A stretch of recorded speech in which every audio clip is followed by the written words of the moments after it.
Very long ago, on the spot where the wildwood waves now, before ever it had planted itself and grown up to what it is now, there was a city of people, you know.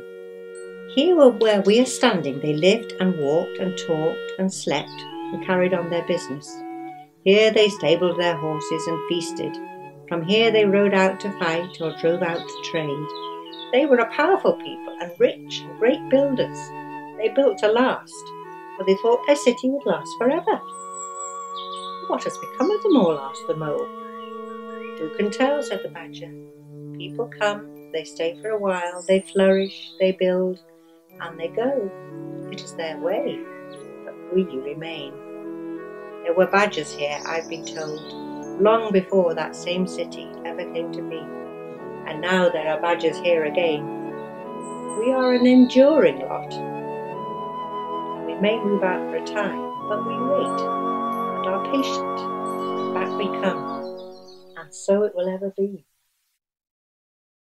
Mr. Badger, yes, I always remember Mr. Badger in the woods, portrayed as a gruff animal, doesn't like being disturbed. I suppose that might be true. Ever since a young age, we are told positive, heartwarming tales about badgers. Most people's introduction will be through children's stories, where the badgers have been generally epitomised as sort of intelligent. Badgers live in a social group, so you tend to have male, female and a number of offspring, and they live in a set which is quite a large set of holes, and they're primarily feeding on earthworms and to a certain extent sort of things, other invertebrates and things like bluebell bulbs, so they dig for most of their food. Many people across Britain love the elusive mustelids so much that they dedicate their lives to saving them. I'm a badger expert and I get called on to look at incidents involving badgers and badger sets. So I have to go out, the police call me out, the RSPCA, vets occasionally, I have to go and collect badgers from them. If I have to go out to where a set's been illegally disturbed, then I have to go out and do photographs and do a report. And then they're submitted on statement form by the police, and then I have to go to court as an expert witness and stand the corner for the badgers, really. It's not an easy thing to have to do to do court work, and it's not my favourite thing to do. But somebody's got to do it, and the badgers can't stick up for themselves, so I think it's important that somebody goes and stands their corner. Badger watching has become a fast-growing activity that brings great joy to all ages. They're a fairly secretive sort of animal, so sightings are rare, but when you see them, they are a welcome sight. They're more active in the spring and summer than they are in the winter. The best time to see them out in the daytime tends to be sort of August, September, particularly if it's dry, because the youngsters are out of the set then and are hunting about for worms. If you haven't seen a badger in the wild, then you're missing a treat, definitely. The best place I actually know of to see badgers is to go to the badger bar just outside Grasmere and wait for them to put the waste chips and other food out, because the badgers actually come and eat them. They're in front of you, and that's really quite nice.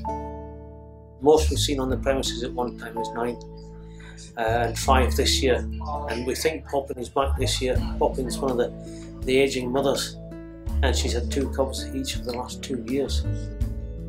Some are shy, some are quite bold and brash, and other ones will skirt the food before they'll come near it. Some will wait for a confident one to go to the food and then come forward. I think Poppin's the mother of Paddington, because she gives you a hard stare.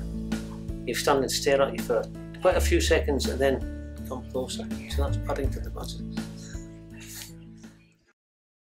Unfortunately, each year in Britain, 45,000 badgers become the victims of roadkill.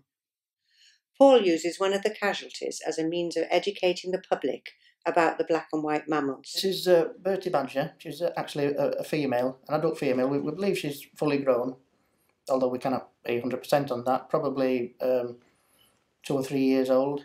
She was collected by the group and taxidermied long before I joined the group.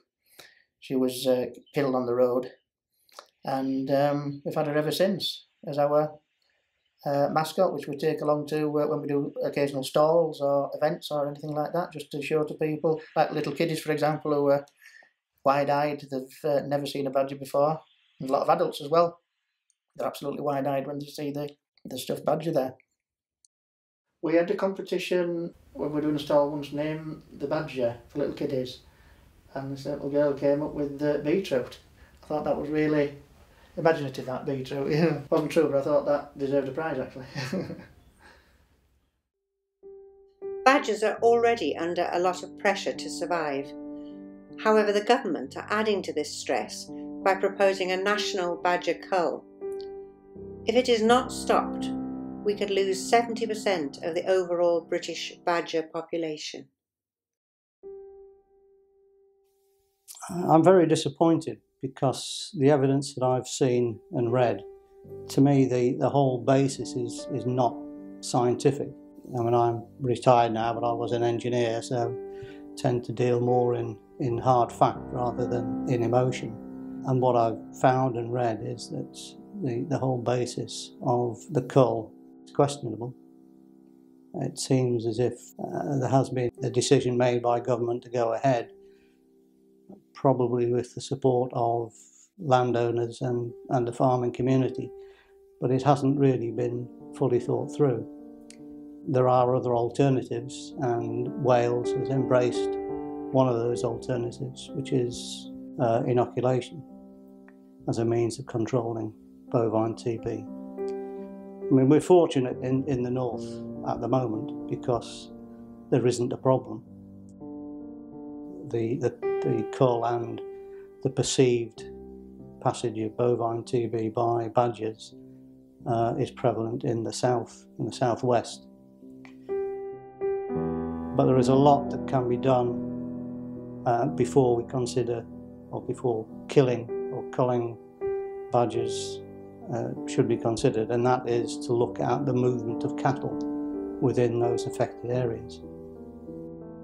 We shouldn't be losing species, and we shouldn't be culling them on this sort of blanket culling that they seem to want to do. So it's very important that we strive to keep our wildlife, and badgers being an integral part of that really.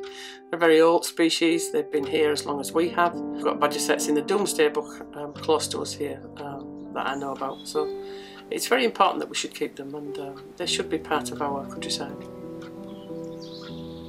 Foxes, rabbits, hares, variety of animals have all been imported over the centuries to Britain. A lot of people don't actually realise that, but badgers, as far as we're aware, have been around for tens of thousands of years.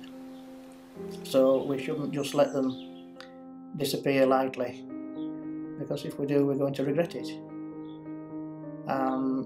They've got to be protected as far as possible. That's our job, and that's as I see it. They're an inoffensive creature. Any creature will defend itself when necessary.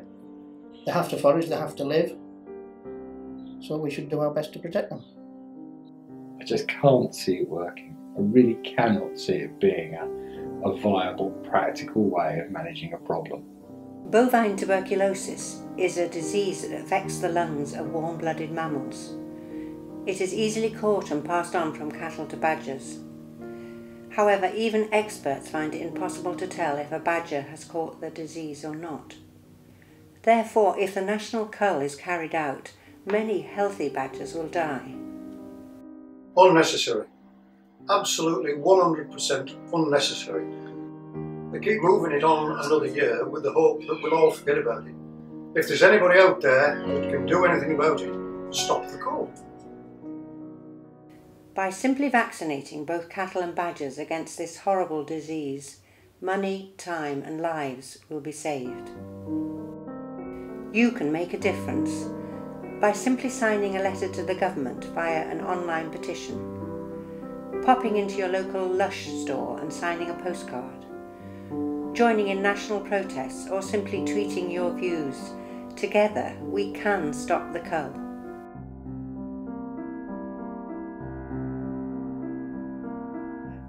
For Mr. Badger, he's a kind-hearted gentleman, as everyone knows.